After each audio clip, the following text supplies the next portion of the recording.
నిజానికి ఇంకో 4 కిలోమీటర్లు నడుద్దాం అనుకున్నాను ఈ సుబ్రహ్మణ్యం.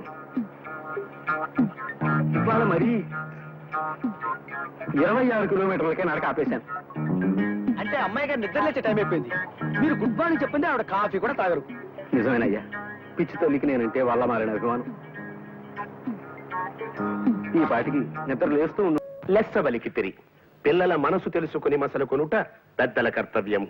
అందున తమకు గుర్రపు స్వారీ వచ్చని పలికితిరి. అశ్వాన్ని అధిరోహించగల తమతో బియ్యం అందుకొనుట మాకెంతయో ముదావహము. తమరు కాసింత నిశివర్ణోస్నోదకము స్వీకరింతురా. నిశివర్ణ ఏమిటండి? అటువంటి మాటలు వాడి వారిని బెదరగొట్టుకున్నా. మామూలుగా మానవ భాష వాడు. ఆ నిశివర్ణోస్నోదకమును ఆంగ్లమున కాఫీ ఎందురు. అది నువ్వు తెలియదు మనకు, మన శ్రాద్ధము. చూడండి, మనం పెళ్లి గురించి మాట్లాడుకుంటున్నాం కదా, ఇప్పుడు శ్రాద్ధాలు కావాలి ఎందుకులేండి. వాటిని గురించి సాయంత్రం మనం వాకింగ్ చేస్తూ మాట్లాడుకుందాం. అలాగుననే ఈ శుభ సందర్భమున నోటిని తీపి చేయుడు.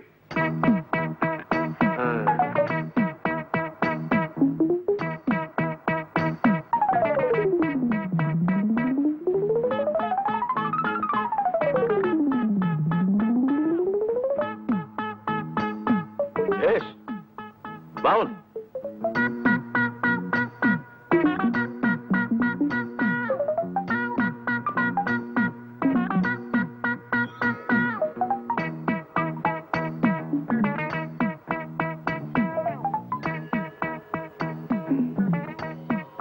ఏమిది? ఎవరితడు? సునక లక్షణ సంజాతుల వలనున్నాడు. ఒట్టే చెప్తున్నాను సార్, మీరు అన్న మాటలో ఒక్క ముక్క నాకు అర్థం కాలేదు. అదే నీకు కుక్క లక్షణం ఉందేమిటని అడుగుతున్నారు. క్షమించాలి సార్, అదొక్కటే నా వీక్నెస్. సరి సరి. ఈ శుభలగ్న మీ పుత్రిక చిరంజీవి సౌభాగ్యవతి పద్మావతిని మా సుంఠ ఆనందమోహన్ ధర్మపత్నిగా స్వీకరించుటకు మా సమ్మతము తెలియపరచుచుంటిమి. శుభం భూయ. పలహారాలు అవి ఏమీ వద్దు, ముందు పిల్లని తీసుకురండి అన్నయ్య గారు. అదిగో మాటలోనే పలహారాలు వచ్చేసాయి. మీరు ఇది కాస్త రుచి చూసి మా అమ్మాయి ఇచ్చేస్తుంది. పలహారాలు అవి నాకు కంటపడడానికి వీల్లేదు. అవి మూల పెట్టేసేయండి. ఇక్కడ పెట్టవే. కాస్త తీసుకోండి గారు. వద్దులండి, నన్ను టెంప్ట్ చేయకండి. అదిగో అమ్మాయి ఇచ్చింది బాబు. పలహారాల సైడ్ కాకుండా ఇంకో సైడ్ కూర్చోబెట్టండి. అలా కూర్చోబెట్టవే. కూర్చోమ్మా. మీ పేరేమిటి? మండోదరి. ఓ ఐ సీ. నా పేరు సుబ్రహ్మణ్యం. మీ అభిరుచులు ఏమిటి? నా అభిరుచి నానబెట్టిన వడపప్పులో ఉప్పు, కారం, పచ్చిమిరపకాయలు వేసుకుని నిమ్మరసం పిండి లాగించేయటం. అమ్మా, అభిరుచి అంటే నింగే రుచి అని కాదు, అది వేరు. ఏమిటి? మీకు వడపప్పు అంటే ఇష్టమా? నాకు అదంటే ప్రాణం. అసలు మీరు ఎప్పుడైనా ఆవకాయలో కంది పడేసుకు తిన్నారా?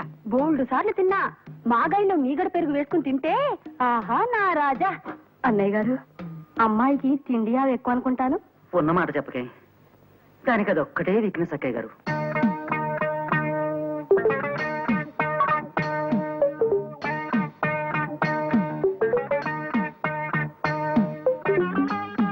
అన్నయ్య గారు, మండోదరి అంటే కప్ప పొట్ట కలది అని కదూ అర్థం? మరేనమ్మా, మీ అబ్బాయికి కుక్క చూపు ఉందని విన్నాను. మరే కుక్క చూపుకి కప్ప పొట్టకి మా బాగా సరిపోయింది. ఏ ముహూర్తాలు పెట్టించేద్దావా? శుభం.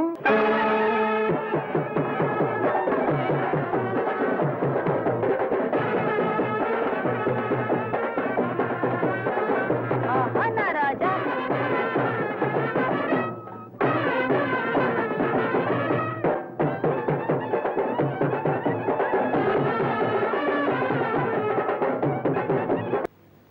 ఏమైనా నేను ఒప్పుకోనండి. వంకాయ కూర అల్లం పెట్టి వండితే అద్దరిందన్న మాటే. పొరపడుతున్నావు మండోదరి. అసలు వంకాయ వేపుడు చేస్తే ఆహా, స్వర్గానికి అంగుళమే దూరం. మీకు తెలియక మాట్లాడుతున్నారు. వంకాయ కొత్తిమీర కారం పెట్టిన కూర మీరు ఎప్పుడైనా తిన్నారా? ఇదిగో, అసలు నీకు తెలియని విషయం ఒకటి చెప్పనా? గుత్తి వంకాయ కూర ఉల్లి కారం పెట్టి చేసి దాన్ని వేసి శివంగి పులుసని తయారు చేస్తారు. ఆహా, అది తింటే అంతే, మాటలేవు. చాలండి, పెద్ద చెప్పచారు.